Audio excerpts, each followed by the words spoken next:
Voice চেঞ্জের যে ভিডিওগুলো আগে আমরা করলাম, সাধারণ যে কনসেপশন বা কনফিউশন সেগুলোকে ক্লিয়ার করা বা বোঝার চেষ্টা করেছি। আজকে যে ভিডিওটা আমরা দেখব, ভয়েস চেঞ্জ বেসিক্যালি কিভাবে করতে হয় তার জেনারেল রুলস নিয়ে আলোচনা করব। ঠিক আছে, আমি একদিকে জেনারেল রুলসগুলো লিখে দিয়েছি, এইটাই আমরা এক্সাম্পলের মাধ্যমে অ্যাপ্লাই করে বোঝার চেষ্টা করি। কেমন? আচ্ছা, প্রথম হচ্ছে যে একটা সেন্টেন্স দেওয়া আছে, সেন্টেন্সটা আই ইট ম্যাঙ্গো। বেশ, এই সেন্টেন্সটার ভয়েস চেঞ্জ আমাকে করতে হবে। অর্থাৎ এই সেন্টেন্সটা যে ভয়েসে থাকবে সেই ভয়েসটাকে চেঞ্জ করতে হবে। হয় সেন্টেন্সটা থাকবে অ্যাক্টিভ ভয়েসে, না হলে থাকবে প্যাসিভ ভয়েসে। তাহলে প্রথম আমাকে কাজ হচ্ছে সেন্টেন্সটা অ্যাক্টিভে আছে না প্যাসিভে আছে সেটা বের করা। কিভাবে বের করবো? আগের ভিডিওতেই বলেছি যে আমাকে ভার্বের কাছে যেতে হবে। ভার্ব কোনটা এখানে? ইট। ইট ভার্বের যে কাজটা, অর্থাৎ অ্যাকশন ওয়ার্ড, এটার যে কাজ সেটা কে করছে? করছে আই, সাবজেক্টিভ পার্টে বসে আছে। এই আই এর ওপরে যদি এমফ্যাসিস থাকে, যদি কাজটা যার করার কথা তাকে এমফ্যাসিস দেওয়া হয়, তখন সেই ভার্বটাকে বলা হয় অ্যাক্টিভ ভয়েসে আছে। তাহলে এখানে আই ইট ম্যাঙ্গো, আমি খাই আম, ডুয়ার হচ্ছে আই, সেই জন্য এটা হলো অ্যাক্টিভ ভয়েস। বেশ, তাহলে আমি এখানে অ্যাক্টিভ ভয়েস লিখলাম। করতে হবে কিছু তাহলে প্যাসিভ ভয়েসে। অ্যাক্টিভ থেকে প্যাসিভ ভয়েস করার রুলস কি কি সেগুলো জেনারেল রুলস হিসাবে এখানে লিখেছি। প্রথম কাজ কি? প্রথম কাজ হচ্ছে আমার সাবজেক্টিভ পার্ট হচ্ছে ভার্বের আগের অংশ, অবজেক্টিভ পার্ট পরের অংশ। সাবজেক্টিভ পার্টে কে আছে আর অবজেক্টিভ পার্টে কে আছে সেটা দেখলাম। দেখার পর আমাকে বের করতে হবে এই ভার্বের বা অ্যাকশন ওয়ার্ডটার অবজেক্ট আদৌ আছে কিনা। কিভাবে বের করবো? সে একই প্রশ্ন, হোয়াট আর হুম দিয়ে প্রশ্ন করতে হবে ভার্বকে। তাহলে আমি হোয়াট দিয়ে প্রশ্ন করলাম, I eat mango, I it what, উত্তর এলো ম্যাঙ্গো। তাহলে ম্যাঙ্গো হচ্ছে অবজেক্ট, যেহেতু অবজেক্ট এখানে আমি পাচ্ছি সেই জন্য এই সেন্টেন্সটা ভয়েস চেঞ্জ করা সম্ভব। আচ্ছা, প্রথম কাজ হচ্ছে অবজেক্ট অফ অ্যাক্টিভ ভয়েস। এটা অ্যাক্টিভ ভয়েস, এটার যেটা অবজেক্ট অংশে কোনটা আছে? ম্যাঙ্গো। এটাকে চেঞ্জ করতে হবে কিসে? To subject of passive voice. Passive ভয়েসের সাবজেক্টের অংশে যেন এটা যায়, এইটা আমাকে লক্ষ্য রাখতে হবে। অ্যাক্টিভ ভয়েসের অবজেক্টের অংশে যেটা আছে সেটাকে আমাকে নিয়ে যেতে হবে প্যাসিভ ভয়েসের সাবজেক্টের অংশে, আনচেঞ্জড অবস্থায়। তাহলে ম্যাঙ্গোটা ছিল, ম্যাঙ্গোই আমি বসিয়ে দিলাম।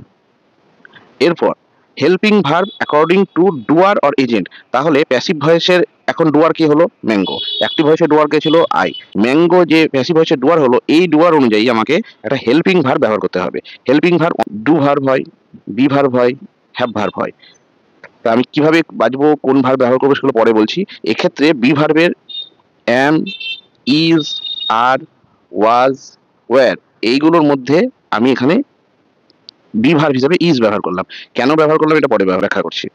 ৩ নম্বর রুলস, ইউজ ভি3 অর্থাৎ ভার্বের third form.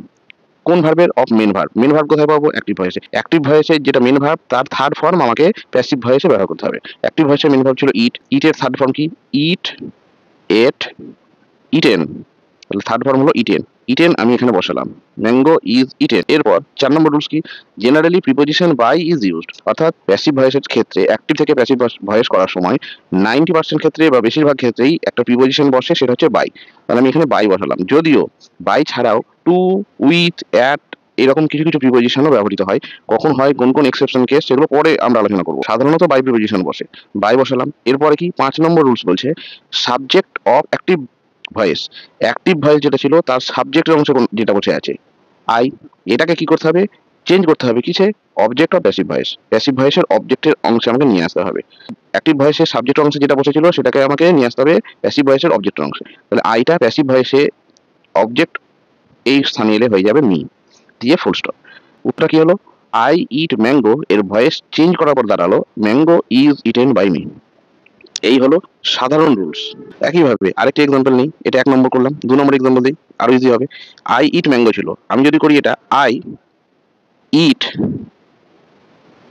Mangoes full stop. এখানে ছিল আই ইট ম্যাঙ্গো, এখানে করলাম আই ইট ম্যাঙ্গোজ। এই একইভাবে আমাকে দেখতে হবে প্রথমে এটা কোন ভয়েসে আছে, অ্যাক্টিভে না প্যাসিভে। কে বলবে? ইট ভার্ব বলবে। ইট ভার্ব কি করে বলবে? ইট ভার্ব প্যাসিভ ভয়েস করতে গেলে আমার প্রথম রুলস কি? আমি দেখবো যে ইট ভার্বের অবজেক্ট আছে কিনা। ইট ভার্বের একই, ইটকে হোয়াট বা হোম দিয়ে প্রশ্ন করবো। হোয়াট বা হোম দিয়ে প্রশ্ন করলে আমি ম্যাঙ্গোর উত্তর পাচ্ছি, তার জন্য বলতে পারছি যে ম্যাঙ্গোটা হচ্ছে অবজেক্ট। বেশ, অবজেক্টও পেয়েছি, সাবজেক্টও পেয়েছি। অবজেক্টকে আমাকে নিয়ে যেতে হবে অ্যাক্টিভ ভয়েসে যেটা অবজেক্ট, সেটাকে নিয়ে যেতে হবে প্যাসিভ ভয়েসের সাবজেক্ট করে। ম্যাঙ্গোসটা ম্যাঙ্গোসের জায়গায় এলো। এবার আমি বলেছিলাম এখানে বি ভার্ব থেকে একটা নিতে হবে, তাহলে আগেটাই নিয়েছি ইজ, এবারও নিলাম ইজ, ম্যাঙ্গোজ ইজ। আচ্ছা, নিলাম। এরপরে মেন ভার্ব ৩ নম্বর কি বলেছে? ইউজ ভি3 form of main verb. Main verb এটা, তার ভি3 form eat, ate, eaten. Eaten বসালাম। প্রিপোজিশন সাধারণত বাই বসে, বাই বসালাম। আই হচ্ছে অ্যাক্টিভ ভয়েসের সাবজেক্টের অংশে আছে, একে নিয়ে যেতে হবে প্যাসিভ ভয়েসের অবজেক্টের। আইটা যদি অবজেক্টের স্থানে চলে যায় তাহলে হয়ে যাবে মি, ফুল স্টপ। হলো উত্তর। উত্তরটা কি ঠিক হয়েছে? উত্তরটা ঠিক হয়নি। কেন ঠিক হয়নি? এই যে এইখানে এখানে কি হলো, আমি বসালাম ইজ, তাহলে আমি বলেছিলাম বি ভার্বে এতগুলো ফর্ম আছে, ইজ বসালাম, এখানে ইজ বসিয়েছি, এখানে ঠিক হচ্ছে, এখানে ঠিক হচ্ছে না কেন, যে এখানে একটা কথা বলা আছে হেল্পিং ভার্ব আমাকে ব্যবহার করতে হবে। কি করে ব্যবহার করব? অ্যাকর্ডিং টু, অনুসারে, কি অনুসারে? ডুয়ার আর এজেন্ট অফ প্যাসিভ সাবজেক্ট। প্যাসিভে যেটা সাবজেক্টের অংশে বসে থাকবে, সেইটা যেটা ডুয়ার হলো এখন, সেটা অনুযায়ী আমাকে হেল্পিং ভার্বটা চেঞ্জ করতে হবে। এখানে ছিল ম্যাঙ্গো, একটা আম, সিঙ্গুলার, সেই জন্য ইজ বসেছে। এখানে ম্যাঙ্গোজ আছে, প্লুরাল, সেই জন্য ইজ এর বদলে এখানে হবে are. Mangoes are eaten by me. আচ্ছা, এরপর আরেকটা এক্সাম্পল নেই। দেখো আরেকটা এক্সাম্পল নিয়েছি, এখানে কি আছে? আই এট, এগুলো ছিল ইট, এবার হলো এট ম্যাঙ্গোজ ডেলি, একটা এক্সট্রা শব্দ এসে যোগ হয়েছে, আই এট ম্যাঙ্গোজ ডেলি। একইভাবে এগুলো আমরা বাজবো যেমন যেমন করে দেখেছিলাম। তো প্রথম কাজ হচ্ছে অ্যাক্টিভ ভয়েসের অবজেক্ট যেটা ম্যাঙ্গোজ, এটাকে সাবজেক্টের ঘরে নিয়ে আসবো, ম্যাঙ্গোজটাকে নিয়ে এলাম, ম্যাঙ্গোজ। ম্যাঙ্গোজ যেহেতু প্লুরাল সেই জন্য আর বসালাম, ম্যাঙ্গোজ আর। কিন্তু লক্ষ্য করো এখানে মেন ভার্ব যেটা সেটা আছে পাস্ট টেন্স, ইট ছিল আগেরটা, এটা হচ্ছে এট, এটা হচ্ছে পাস্ট টেন্স। পাস্ট টেন্স যদি হয় তাহলে এটারও পাস্ট টেন্স আমাকে করতে হবে। পাস্ট টেন্স কি হয়? একটা হয় ওয়াজ আর একটা হয় ওয়্যার, তাই তো? ওয়াজ আর ওয়্যার। কিন্তু এখানে কি আছে? ম্যাঙ্গোজ, ম্যাঙ্গোজ কি?